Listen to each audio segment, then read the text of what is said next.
Good morning students. Shantikunj online classes में आप सभी का स्वागत है। यह आपकी होम साइंस यानी कि गृह विज्ञान की वीडियो है।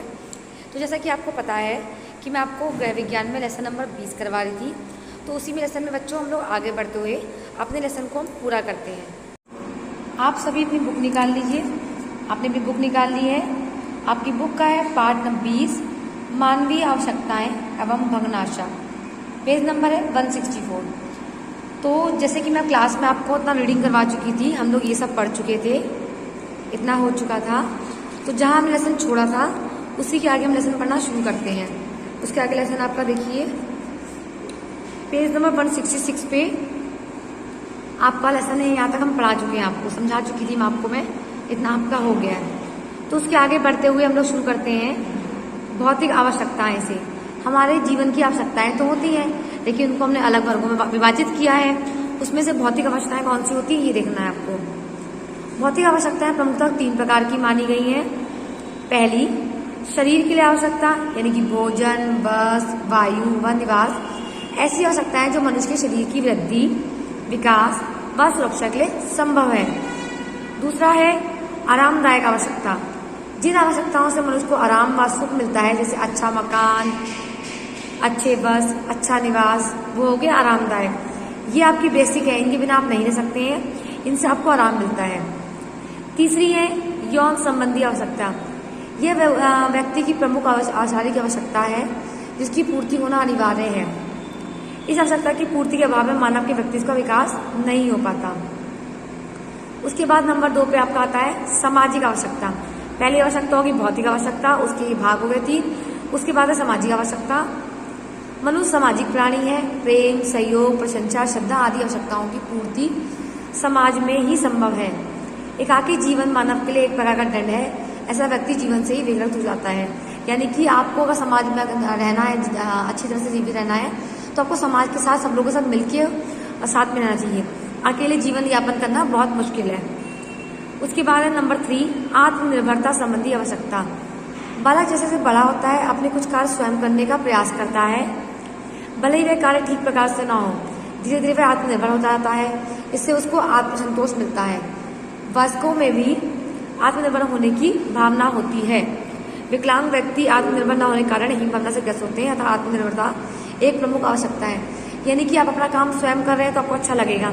अगर वही काम कोई और करके देगा तो आप उससे संतुष्ट नहीं होंगे। आपको खुद से अंदर से बुरा लगेगा कि ये काम मैं खुद कर सकता हूँ, मुझे अपने आप से करना चाहिए, दूसरा क्यों कर रहा है। और जो लोग विकलांग होते हैं, जो असमर्थ होते हैं, इनका शरीर को साथ नहीं देता, तो अगर वो ये कार्य नहीं कर पाते अपने कार्य, तो अंदर से वो हीन भावना से ग्रस्त हो जाते हैं।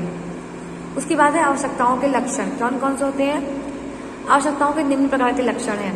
नंबर 1, आवश्यकताएं असीमित और असंख्य होती है। यानी कि कोई लिमिटेशन ही नहीं है, कोई आपकी बाउंड्री नहीं है आपकी कितनी होनी चाहिए। मतलब बढ़ती जाती, एक पूरी हो जाए तो दूसरी, दूसरी बार तीसरी, ऐसे। जन्म के तुरंत बाद ही आवश्यकताएं प्रारंभ हो जाती हैं। जैसे जैसे वह बड़ा होता है उसकी आवश्यकताएं बढ़ती रहती हैं। आवश्यकताएं अनंत होती हैं। जन्म से मृत्यु तक आवश्यकताएं चलती ही रहती हैं। उसकी आवश्यकताओं का चक्र चलता ही रहता है। मृत्यु के बाद ही ये समाप्त होती हैं।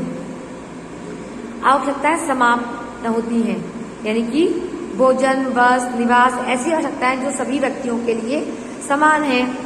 शाकाहारी व्यक्तियों के लिए जैसे फल, दूध, अनाज, सब्जी आवश्यक है। उसी प्रकार मांसाहारी व्यक्ति के लिए मांस, मछली और अंडा आदि है। यानी सबकी समान है। जैसे शाकाहारी है तो आपको सब्जी, फल चाहिए, और मांसाहारी है तो अंडा और मीट मछली की आवश्यकता होती है। नंबर 3, आवश्यकताओं में भिन्नता भी होती है। कुछ किसी किसी की आवश्यकताएं अलग अलग कैसे होती है, जैसे कि आयु, काल, रुचि, लिंग, देश, काल और क्षेत्र के अनुरूप भी आवश्यकताओं में भिन्नता पाई जाती है। ठंडे देश के गर्म देशों के व्यक्तियों की आवश्यकता का पर्याप्त अंतर पाया जाता है। आप ठंडे देश में रहते हैं तो आपको किस तरह गर्मी के लिए सब चीज़ें चाहिए होंगी। जो गर्म देश में रहते हैं वहाँ पे पंखों की जरूरत तो नहीं पड़ेगी, पंखे कूलर की, लेकिन शरीर को ठंड से बचाने के लिए मेवा है, फल है, इसकी जरूरत पड़ती है।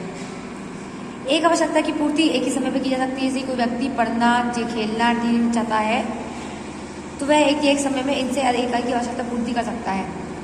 कई आवश्यकताओं की एक साथ पूर्ति असंभव है, यानी एक बार में एक ही आपकी आवश्यकता पूरी होगी। सभ्यता के विकास के साथ आवश्यकताएं बढ़ जाती हैं। जब तक मनुष्य सभ्य नहीं था तब तक वह कंदमूल, फल व भोजन क्या 46 की आदि करता था, उसकी आवश्यकताएं बहुत कम थी। सभ्यता के विकास के साथ साथ उसकी आवश्यकताएं बढ़ती जा रही हैं। हिंदू संस्कृति और पाश्चात्य संस्कृति के अनुसार ही आवश्यकताओं से भिन्नता है। यानी कि जब हम सभ्य नहीं थे, ज़्यादा हमें फैशन का ज्ञान नहीं था, जब हमें ज़्यादा खाने की चीज़ों का पता नहीं था, तो जो मिलता था वो खा लिया करते, जो मिलता था वो पहन लिया करते थे। लेकिन अब हमारी आवश्यकताएं बढ़ने लगी हैं। एक में अनेक आवश्यकताएं सम्मिलित हैं। एक आवश्यकता में कई आवश्यकताएं भी नहीं होती। जैसे उदाहरण के लिए यदि आप साड़ी खरीदते हैं तो उसके लिए ब्लाउज, पेटीकोट और फॉल लेना भी आवश्यक है। वर्तमान आवश्यकताओं में भविष्य की आवश्यकताओं के लिए अधिक महत्वपूर्ण होती हैं। यदि एक व्यक्ति के पास 10 रुपये हैं और वह उसे भूख लगी है तो पेन भी खरीदना है, तो वह पहले अपनी भूख मिटाएगा, है ना। पहले पेट भरना जरूरी है कि पेन लेना जरूरी है? पहले पेट भरना जरूरी है। आवश्यकताएं बार बार उत्पन्न होती हैं। आवश्यकताओं से संतुष्ट कुछ समय के लिए की जा सकती है, वह आवश्यकता कुछ समय बाद पुनः उत्पन्न हो जाती है। सुबह का भोजन करने के बाद शाम को फिर भूख लगने लगती है और भोजन की आवश्यकता अनुभव होती है। ऐसा तो पॉसिबल नहीं है कि आपने एक हफ्ते का खाना एक ही दिन में खा लें। नहीं, आपको हर समय भोजन चाहिए। हफ्ते में आपको दिन में 3 बार या 2 बार तो कम से कम आपको भोजन चाहिए ही होता है। आवश्यकताएं पूरक होती हैं। कुछ आवश्यकताएं पूरक होती है। यदि आप कार में ले तो पेट्रोल की आवश्यकता भी होगी और पेन खरीदने के लिए स्याही की आवश्यकता होगी। आवश्यकता की आवश्यकता आदत में परिवर्तित हो जाती है। जब किसी आवश्यकता को बार बार संतुष्ट रहता है तो धीरे धीरे करके वह आवश्यकता हमारी आदत बन जाती है। जैसे चाय पीना, सिगरेट पीना, शराब लेना, ऐसी आदतें जिनका आप लगातार सेवन करते हो, जब हमारी प्रकृति बन जाती है, वो छोड़ना बहुत मुश्किल हो जाता है। ज्ञान वृद्धि के साथ आवश्यकताएं भी बढ़ती जाती हैं।